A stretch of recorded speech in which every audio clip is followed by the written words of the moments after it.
Hello, Guardians. It is Ebontis, and today is April 30th. We are back in the tower. I think Xur is just going to be hanging out here for the 3 weekends of Guardian games.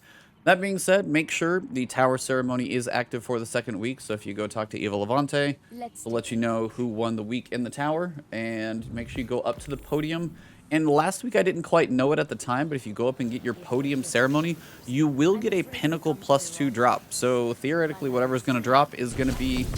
well, that was a blue, but it should be, maybe it's just the first Pinnacle, maybe I was picking something else up, but in theory, make sure you pick up your podium ceremony, look at your fireworks and all that fun. Warlocks do seem to be edging it out right now. It's really close. Titans, sad days for us. That being said, Xur is over here in the tower. Just make sure you do your ceremony piece. I got a +2 Pinnacle last week, I'll say that. I don't know if it's every week, I don't know if it's just the first one. Maybe it was for something else that I picked up. I'm not entirely sure. But I feel like I got something last week. Maybe it's just a weird glitch. Either way, go do your ceremony, check your inventory. Maybe you'll get something good. Xur is over here in the hangar, though. We will see what he's got. Also, this morning, we did record The Last Word, episode 147. You'll see that one on audio this afternoon, and video will be up probably tomorrow. We had Pigeon on. Awesome content creator, GMs, helps, awesome PvE guy from Scotland. So check out that episode. Should be coming soon. For now, let's see what he's selling. So quick run through, we've got your exotic engram, help complete your collection of armor or get a random roll on something you've already got. We've got the Arbalest. This is going to be your linear fusion rifle in the Kinetic slot. Pretty much the only thing like it. So that alone should make you want to buy it. Linear fusions are going to be getting a boost next season, plus 15% to crit damage, and then also plus 20% to reserve. So this thing may actually have a home. As it's kinetic, it's still kind of in a weird place, but maybe the reserves will actually give it a little bit more love. Either way, you've got fire slugs that cause massive damage to elemental shields of enemy combatants. So a really cool thing to use against shields. It doesn't break elemental shields. Unfortunately, it doesn't just bust through elemental shields like I would think it would in a Grandmaster with match game.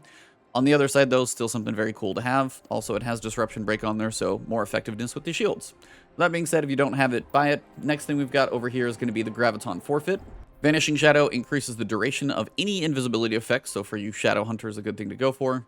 Your melee recharges faster while you are invisible.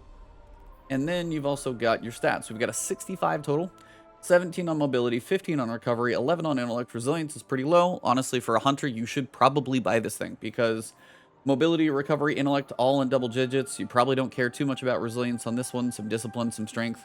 This is about as good as you're going to ask for from Xur, so if you're a hunter at all, you think this may be something you might like using every so often, pick it up. This is a pretty good roll.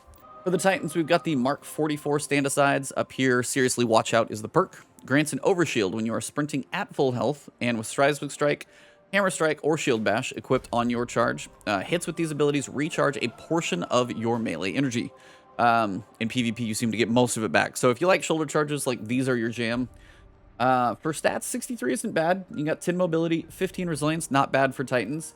I wish strength was a little higher, as this is a melee-focused thing. Recovery and intellect are sadly kind of low.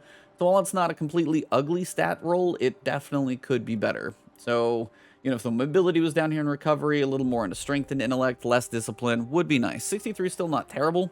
But if you like shoulder charging at all as a Titan and you don't have this, make sure you buy it. You might find a good stat roll later, but this is the way you shoulder charge. If you want to do it, this is your thing.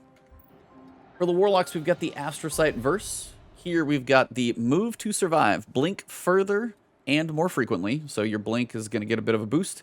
Weapon readies quickly out of blink, and radar remains up while you blink, so a lot less coming down. A 60 total stat roll on this one, so a little lower than the other ones for sure.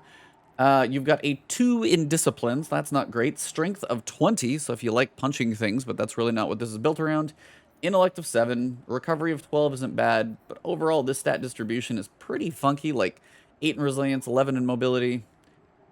This is not great. The 20 in strength for a Warlock is really not what you're looking for, especially if you're going blink, so if you don't have this thing, it's good to kind of see how this interacts with blink, so it's a cheap purchase when it comes to legendary shards. But on the other side, the stat roll, this is not going to win any medals, awards. It's probably not even going to be on the podium. So if you've got one already, it's probably better. But if you don't, at least see how this thing works with blink and see if you like that one. So if you want to grind for another one, that's probably going to be better. Any probably generic stat roll is probably going to be better than this one. This one kind of failed on the stats. But that pretty much wraps up Xur. He's in the tower. Podium ceremony. Hunters won the week, but there is definitely starting to be some competition. Warlocks, I think, won it yesterday. I don't know if Titans have actually won it any at all. I think we're getting some of the boost, but Warlocks are getting it as well. Still think Hunters are probably going to win this whole thing out, so we'll see where everything wraps up for next week's final ceremony, which will be next week, basically, 7 days from now. As I said, we recorded The Last Word, episode 147, so you guys will see audio up this afternoon, video up on my channel tomorrow, and other than that, I'm going to be streaming Returnal. It's the new PS5 exclusive, kind of the roguelike arcade bullet hell shooter. I played about an hour and a half of it last night. If you guys do want to see that just first hour and a half, I don't have a high-res copy of me and my reactions while I play, but I do have just the actual gameplay footage in really high res. So let me know which one of those you guys do want to see. I can upload one of those to the channel for just like the first 90 minutes. Gonna get some time in that this afternoon though, so come join me over on twitch.tv/Ebontis. You can also find me on Twitter. And if you're new to me on YouTube and you enjoyed the video, drop a like below and leave a comment if you've got thoughts about any of the stuff we've got going on here. And again, if you're new, a nice way to support me is to subscribe to the channel and hit that alert bell. New videos will be coming into your feed, so hopefully you'll cross some more in the future. Thank you very much. Have a good one. I'll see you soon.